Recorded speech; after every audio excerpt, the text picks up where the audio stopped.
Hi hello friends, ఎలా ఉన్నారు? అందరూ బాగున్నారా? మీరు జనరల్గా సామానుల్ని కిచెన్లో పెట్టుకోవడం మాత్రమే చూస్తుంటారు. కానీ పల్లెటూరులో అయితే కిచెన్లోనే కాదు, బెడ్రూమ్లో కూడా బట్టలకు బదులు సామాన్లే ఉంటాయి. పల్లెటూరులో అయితే ప్రతి ఇంట్లో ఇలా స్టీల్ సామాన్లు కొట్టు ఒకటి ఉంటుంది.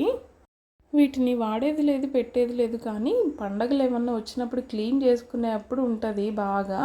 వీటిని మా ఊర్లో శ్రీమంతాలకనేసి, వాటికనేసి, వీటికనేసి రిటర్న్ గిఫ్ట్లుగా కొన్ని, ఇంకా ఇంట్లో కొన్నవి కొన్ని కలిపి మొత్తం అరమార్లు మొత్తం నిండిపోయినాయి. మేమైతే ఈ మంత్లో తిరుపతికి అయితే వెళ్తున్నాము. పల్లెటూరులో తిరుపతికి ఎక్కడికైనా వెళ్తున్నాము అంటే ఖచ్చితంగా సామాన్లు అన్నీ క్లీన్ చేసుకుంటారు. ఇంక మేము కూడా అలాగే క్లీన్ చేసుకుంటున్నాము అన్నీ. ఫస్ట్ ఆ తెల్లవి వరకు కడిగేసేసి బయట అయితే బోర్లు ఇచ్చేసాము. ఇంకా వాటి తర్వాత స్టీల్వి కూడా దింపేసేసాను అరమారుల్లో నుంచి.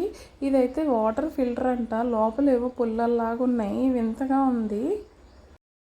ఆ స్టీల్ వాటిని కూడా తోమేసేసిన తర్వాత ఇంకా వాటిని కూడా వాటర్ అన్నీ పోవడానికి బోర్లు ఇచ్చేసాము.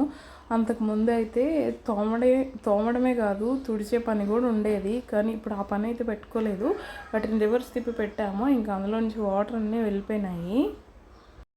బాబోయ్, అసలు ఇక్కడ ఆరబెడితే తెలుస్తుంది ఎన్ని సామాన్లు ఉన్నాయో అనేసి.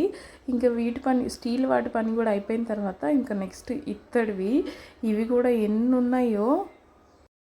నాకు ఈ గ్లాసులు భలే ముద్దుగా అనిపిస్తాయి. ఇవంట మా అమ్మమ్మకి వాళ్ళ అమ్మ ఇచ్చిందంట పెళ్ళైన కొత్తలో.